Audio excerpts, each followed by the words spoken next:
Mapagpalang araw po sa inyong lahat. Welcome to DJ Sean Stories. Turn on your notification bell, like and subscribe para sa crime stories araw-araw. Ang kwento po natin ngayon ay nangyari sa Malaysia. Ang Malaysia ay kilala sa mga atraksyon tulad ng Petronas Twin Towers, Legoland Malaysia, at ang isla ng Langkawi. Paalala lang po, ang kaso na ito ay unsolved pa rin magpahanggang ngayon. Pero panoorin niyo po at inyong suriin kung sino po ang posible na suspect sa krimen na ito. Nakakalungkot po dahil magpahanggang ngayon ay madami pa ding bumabalot na misteryo sa kasong ito. Ang kwento nga po na ito ay isa sa pinakamalaking balita noon sa Malaysia dahil kakaiba po ang naging takbo ng kwentong ito. Sa Malaysia po, taong 2003, natagpuan ang isang babaeng nakatali at wala na pong buhay sa loob ng kanyang kwarto sa inuupahan niyang bahay. Ang babae po ay kinilalang si Norita Samsudin, 22 years old. Si Norita ay isang magandang babae na mula nga po sa Malaysia. Matapos makapagtapos ng high school, iniwan ni Norita ang kanyang probinsya at pumunta sa lungsod ng Kuala Lumpur para magtrabaho. Sa kanyang sipag sa trabaho, naging company executive si Norita. Bukod po dito, naging part-time model din si Norita. Pero sa gabi, iba na po ang trabaho ni Norita at may iba nga siyang pinagkakaabalahan. Kapag gabi, siya ay madalas na nasa iba't ibang mga club, karaoke bar at laging umiinom. Isa din po kasi siyang promoter ng club na Shang Feng Club. July 2003, lumipat si Norita sa isang high-end apartment sa Gemdale Gardens. Ang apartment na ito ay sikat po sa Kuala Lumpur dahil mahal nga po ang upa dito. Kasama sa kanyang apartment ay ang katrabaho niya sa club at kaibigan niyang si Azora. Kasama din nila ang boyfriend ni Azora na si Kenneth. Dahil silang tatlo naman po ay nagtatrabaho sa club, lagi po silang 3:00 na ng umaga kung umuwi.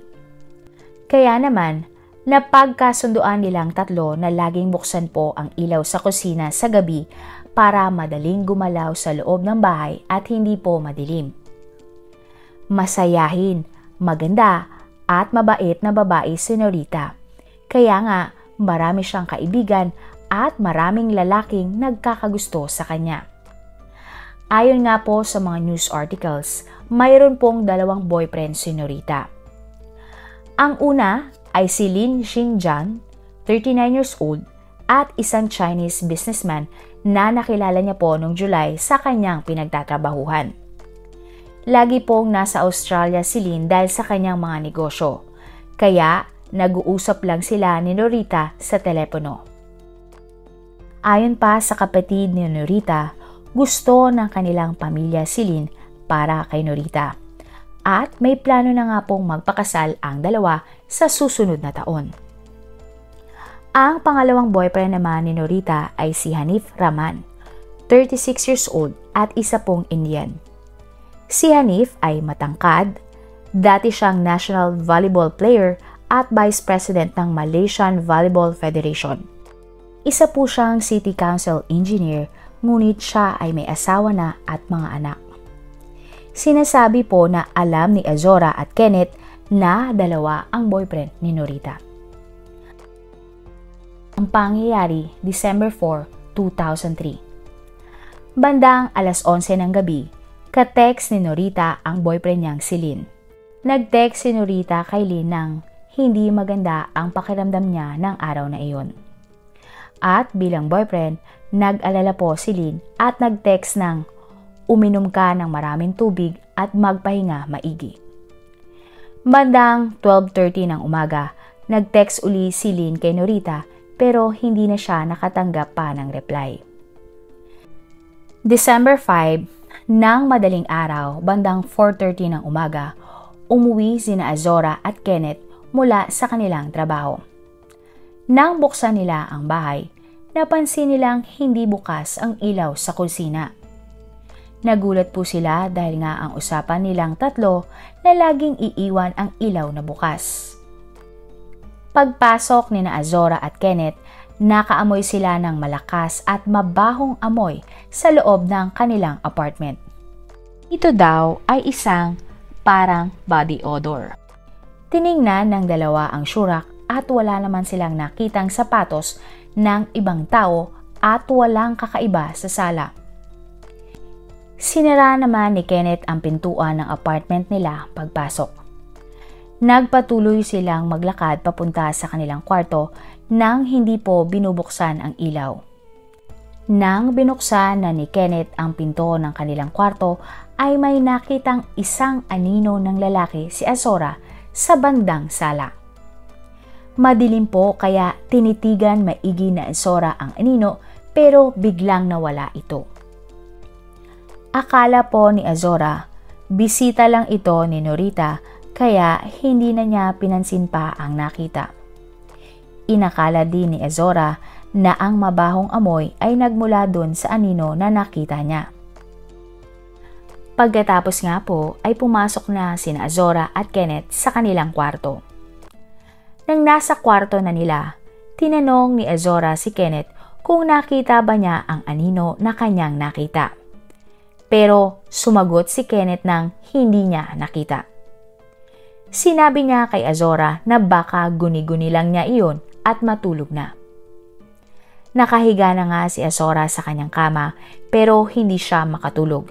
Iniisip niya na parang may mali at nagtataka pa din siya kung sino ang anino na nakita niya. Lumabas po ng kwarto si Azora para hanapin ang lalaki. Nagpunta siya sa kusina at sala pero wala siyang nakita. Pero biglang nakita ni Azora na bukas ang pintuan ng kanilang apartment na alam niyang nilak ni Kenneth kanina. Natakot po si Azora kaya tinawag niya si Kenneth na lumabas.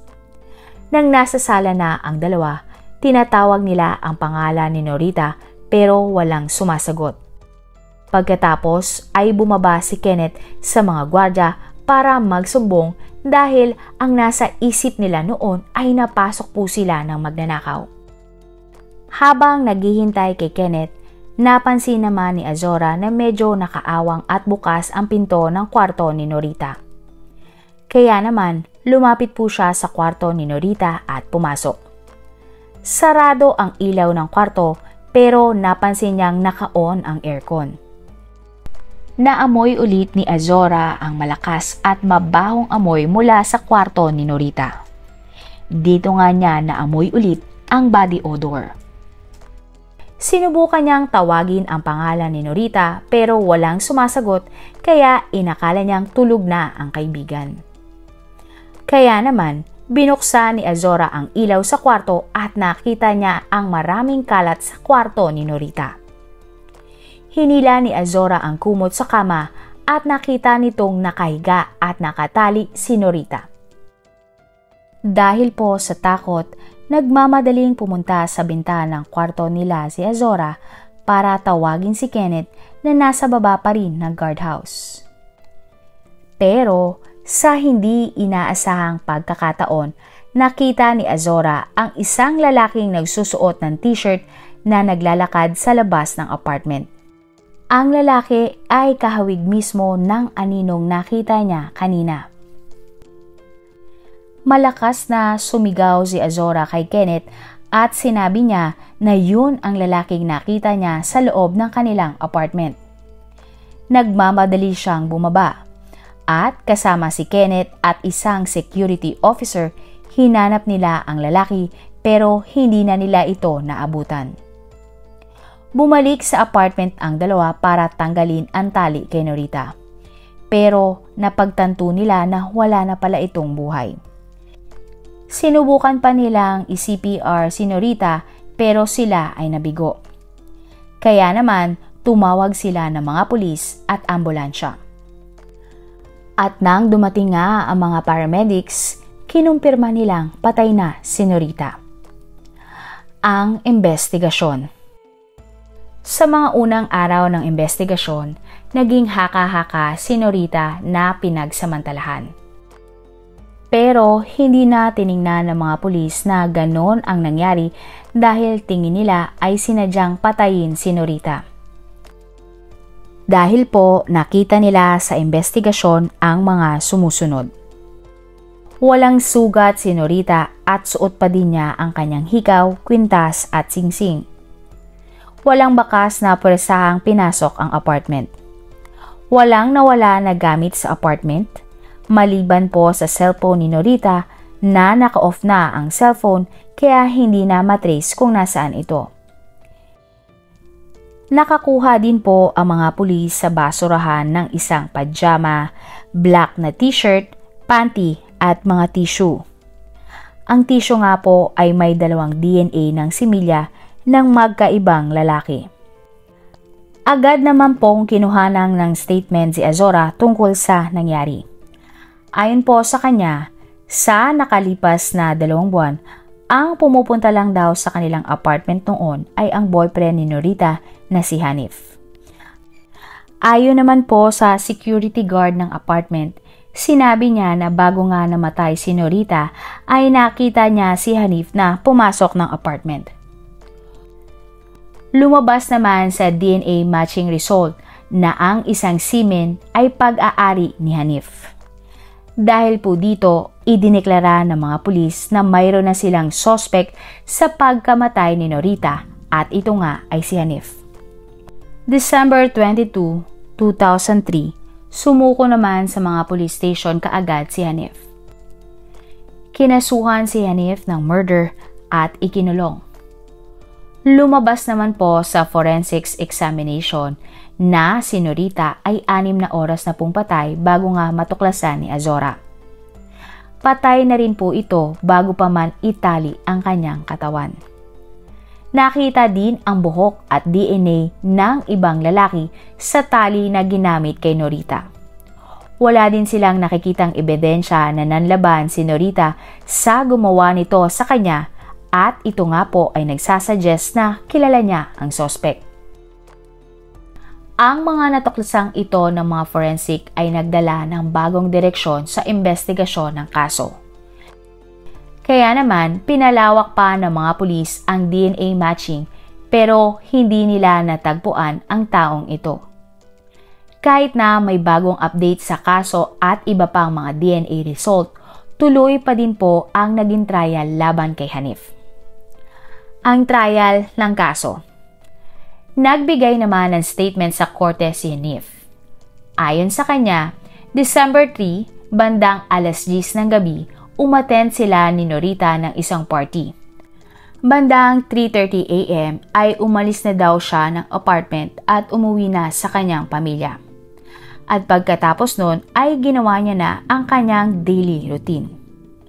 Pumasok siya ng trabaho at umuwi ng 4:30 ng hapon. Hinatid niya ang kanyang mga anak sa isang review center. Bandang 6:30 naman ng gabi ay sinundo niya ang kanyang asawa sa trabaho nito. Nang gabi nga po ay may bisita pa si Hanif at dun pa naghapunan sa kanila. Matapos nga ang hapunan ay hindi na siya umalis pa ng kanilang bahay. At nang umaga nga daw ng December 5, nalaman niyang patay na si Norita. Pero ayon sa prosecution, nagsisinungaling lang si Hanif dahil may nakuha silang ebidensya na nakita si Hanif sa CCTV ng apartment bandang 1:00 ng umaga ng December 5.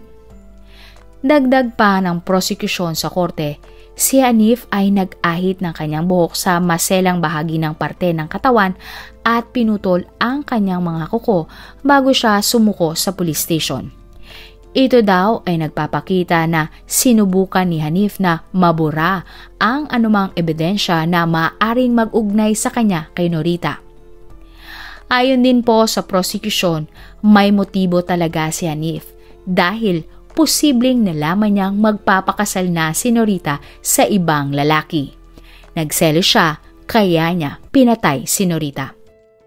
Tinawag din ng prosecutor ang mga security guard bilang testigo na nagpapatotoo nga na si Hanif ay madalas na bumibisita sa apartment at karaniwang papasok doon kasama si Norita. Ayon sa mga security guard, pumunta si Hanif sa apartment ng araw ng insidente bago mag-alauna ng madaling araw. Nakita pa nga daw nila si Hanif at si Norita na nakikipag-usap sa dalawang mag-asawang Malay sa labas ng apartment. Ayon sa mga gwardya ng apartment, hindi nila nakita na umalis si Hanif ng apartment ng araw na iyon. Dahil nga 6-footer si Hanif, madali nilang mapapansin kung ito ay lumabas na. Lahat nga ng ebidensyang nakalap sa investigasyon ay prinisinta ng prosekusyon sa korte. Pero nanindigan ang panig ni Hanif na ang lahat ng ito ay circumstantial evidence lamang o hindi direktang sinasabi na si Hanif ang gumawa ng krimen. Ayon sa kanila, ang mga statement ng gwardya ay nagsasabi lang na si Hanif ay nasa apartment ng oras ng krimen pero hindi ito nagsasabi na siya ang suspect. Inamin ni Hanif na may nangyari sa kanila ni Norita pero hindi po ibig sabihin na siya na ang huling taong nakasama ni Norita bago ito namatay. Nagbigay din ng magkakaibang statement ang mga gwardya nang una silang in-interview ng mga pulis at sa binigay nilang statement sa korte. Ayon sa mga gwardya, nagpanik daw kasi sila kaya hindi na sila sigurado sa kanilang mga nasabi at iba-iba na nga ang kanilang naikwento. Idiniindi ng panig ni Hanif na hindi niya DNA ang nakita sa tali kay Normita at sa ibang lalaki ito. Ang lalaki daw na iyon ang dapat imbestigahan dahil siya ang suspect at hindi si Hanif. Sinabi naman ni Azora at Kenneth na posibleng hindi nga si Hanif ang suspect dahil close sila sa lalaki at kilala nila ito. Wala din silang maalala na nagkaroon si Hanif ng mabahong amoy o body odor. Hindi kailanman nila naamoy si Hanif ng body odor ng katulad na naamoy nila sa kwarto ni Norita ng gabi ng krimen. Mas maitim din daw na lalaki ang nakita ni Azora kaysa kay Hanif. Matapos nga po ang trial, nagbaba ang hatol ang judge sa kaso. Ayon sa judge, mula sa mga resulta ng forensics, nagkaroon nga ng relasyon si Hanif kay Norita. Pero imposible nga na siya ang suspect. Ang misteryosong lalaki ay ang posibleng pumatay kay Norita. Naniniwala ang judge na hindi makapagbibigay ng sapat na ebidensya ang prosekusyon para patunayan na si Hanif ang mamamatay tao. Kaya nga dahil dito, pinalaya po si Hanif ng judge.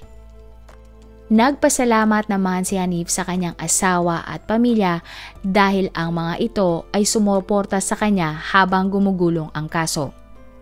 At hiling niya nga ay makasama uli ang kanyang pamilya. Nagpasalamat din siya sa Diyos dahil pinahintulutan siyang mamuhay sa kulungan ng higit na 6 na buwan na ligtas. Kalaunan nga ay nag-file ng apela ang prosekusyon.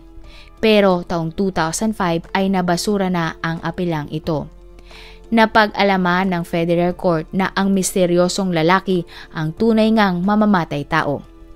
Kapag may bagong ebidensya na daw ang lumutang, ay tsaka itutuloy ang kaso. Sa kasamaang palad po, walang pag-usad sa kasong ito sa loob ng maraming taon. Hindi na din nalaman ng Malaysian Police kung sino ang misteryosong lalaki. Ang kaso ni Norita ay tinawag na pong isang Official Secrets Act. Ibig sabihin, ang anumang karagdagang investigasyon sa kasong ito ay magiging lihim na ng kanilang gobyerno. Sa kaalaman ng publiko, ang kasong ito ay itinuturing na pong tapos na. Kaya nga magpahanggang ngayon ay hindi na nakilala ang suspect na pumatay kay Norita.